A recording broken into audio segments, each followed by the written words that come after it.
Olá, eu sou César Barbosa e hoje hei de ler um trecho da obra A História da Literatura Ocidental, de Otto Maria Carpo, do capítulo A Literatura Grega, onde ele trata sobre Platão. Platão, que nasceu no século V a.C. e morreu no século IV a.C. Ele nasceu ali por volta de 427 a.C., isto é, data anterior ao fim da Guerra do Peloponeso, e morreu por volta de 347 a.C. Por volta ali de 387 a.C., ele funda a sua academia esta que será fechada somente no século VI depois de Cristo por Justiniano I, imperador bizantino, com o objetivo de coibir o paganismo. E para Carpo, Platão é o Homero dos filósofos. Para ele é um poeta, né? Um filósofo poeta. E segundo Carpo, Platão seria, para o grego, o, o fundamento da cidade grega era um mito. E para Carpo, Platão foi o maior criador de mitos da história da literatura universal. E, inclusive, tem um mito dele bem famoso, né, que é o mito da caverna, alegoria esta presente na obra A República. Platão, no início de sua filosofia, o Platão jovem tinha uma proximidade com as ideias de Sócrates e, na medida que ele amadureceu, foi distanciando-se de seu mestre.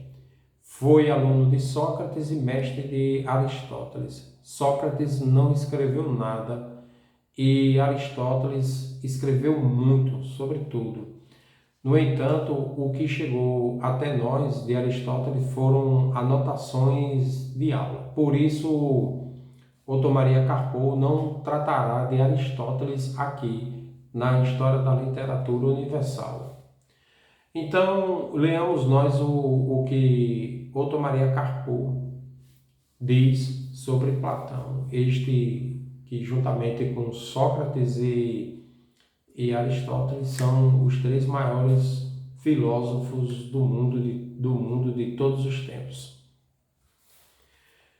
A construção dessa utopia, que é entre os gregos um programa imediato, foi a maior preocupação da filosofia grega.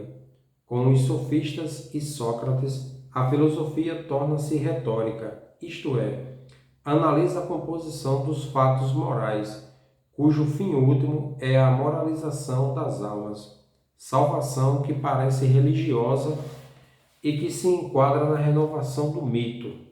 O mito, Platão é o maior criador de mitos da literatura universal, é o fundamento da cidade grega. Como eu disse, né, para Carpo, o mito é o fundamento da cidade grega e Platão é o maior criador de mitos da história da literatura universal. Os diálogos de Platão constituem um mundo completo, como nenhum outro poeta, além de Dante, criou. No fundamento da construção quase cósmica, encontram-se os diálogos polêmicos com os sofistas, as discussões meio literárias, meio comediográficas, do tipo do Protágoras e Gorgias. No Meno estabelece-se o programa da Academia Socrática, que conservará nome e memória do mestre.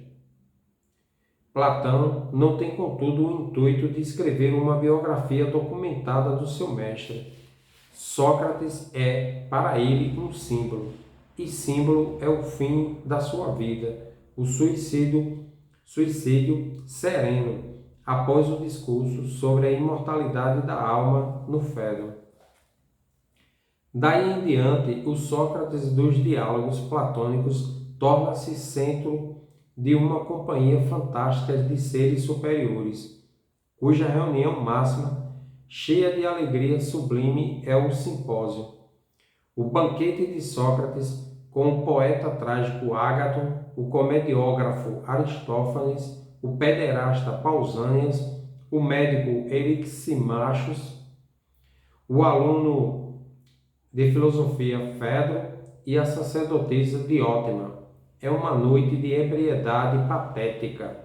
E durante a discussão desenfreada surge o mito de Eros, a explicação da atração física e espiritual entre as criaturas humanas. Ao amanhecer, entra Alcibíades e com ele a realidade de Atenas, associando-se ao banquete filosófico. Quer dizer, o Eros que está nas regiões baixas do corpo e igualmente no céu da especulação filosófica. O Eros também seria a nova força de ligação entre os cidadãos, o novo mito da cidade.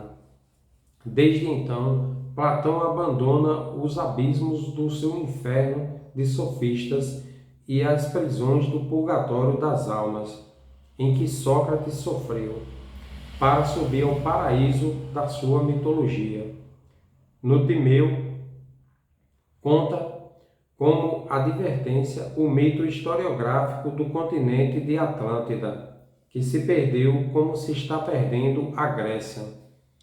Na República, o mundo inferior é simbolizado como aquela caverna mítica na qual os homens prisioneiros dos sentidos só veem as sombras das ideias verdadeiras refletidas pela luz da ananese.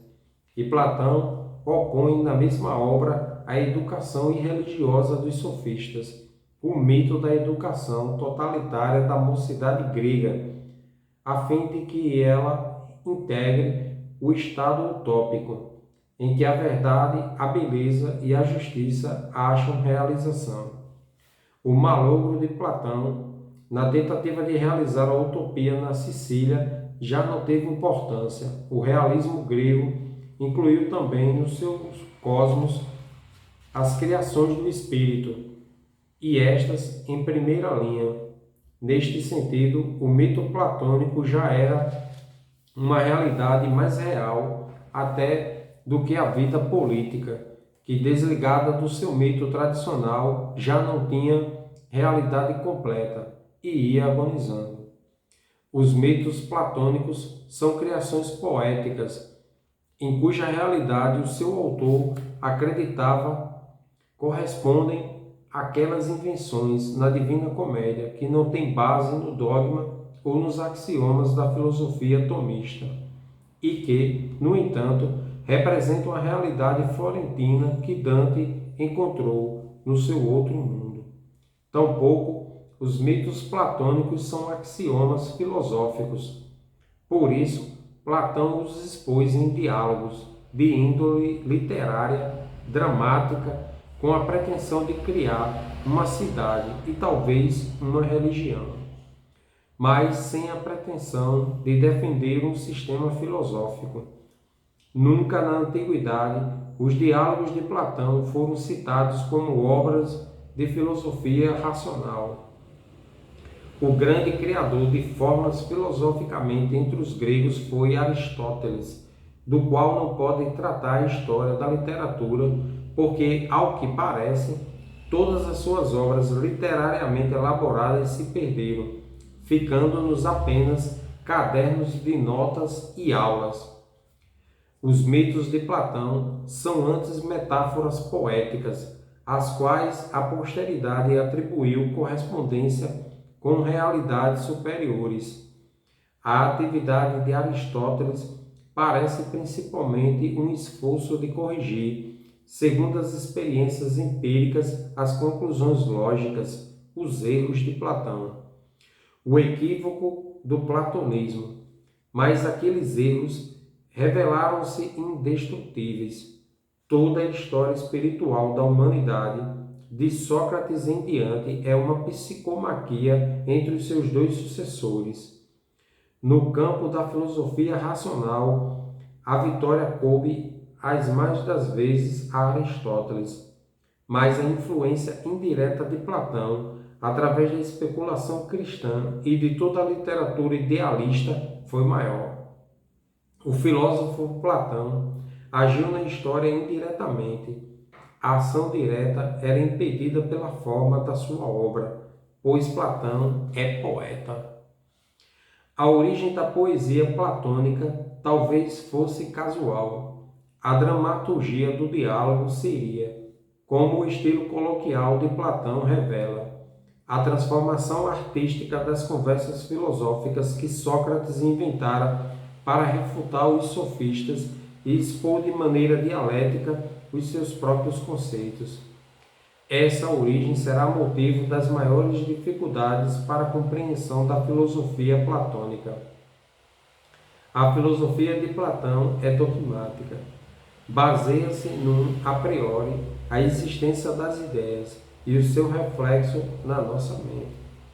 O método dialético imposto pela índole pragmatística do espírito grego era o mais impróprio para expor essa filosofia dogmática e teve como consequência o fato de certos conceitos, como a relação ontológica entre as ideias e os objetos materiais, nunca se tornarem bem claros e constituírem até hoje a cruz dos comentadores. O próprio conceito do mito em Platão, realidade religiosa ou verdade filosófica, não está inteiramente claro. Há em Platão as ambiguidades que caracterizam, segundo Coleridge, a poesia.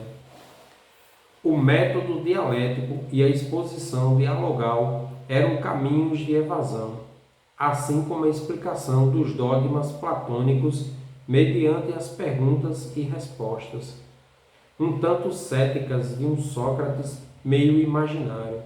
Essa interpretação da dramaturgia do diálogo em Platão baseia-se em duas premissas: a existência de outros escritos platônicos, não dialéticos e sim dogmáticos, embora estejam perdidos, e a evolução de sua dramaturgia no sentido da eliminação gradual da dialética com a evolução do dogma idealista. A existência desses outros escritos hoje perdidos foi afirmada por Werner Jäger com argumentos convincentes. A evolução da dramaturgia platônica foi provada por Stenzel. Na República, o diálogo já está praticamente eliminado. No Parmênides e nos Sofistas, a figura de Sócrates perde a importância. Nos últimos diálogos, o Homero da filosofia está transformado em legislador dogmático de uma utopia já malograda e desaparecera a arte. Platão, porém, era essencialmente poeta, mais poeta do que filósofo, porque a mera compreensão não o deixou satisfeito. O caminho da sua evasão poética levou até os confins do mundo da razão, até o mito. Afinal, Platão é um grande espírito religioso, não é fundador de uma academia, antes é o poeta de uma seita. Esta seita, porém, transformou-se na humanidade. Cabe ressaltar que Platão é mais um desses grandes intelectuais, pensadores, artistas que surgiram no século de Péricles, naquela Atenas que vivia o seu auge, sua época de ouro, sua época áurea. Platão deixou 36 trabalhos, apesar dos críticos questionarem 12 destas obras que eles acreditam não pertencerem a Platão.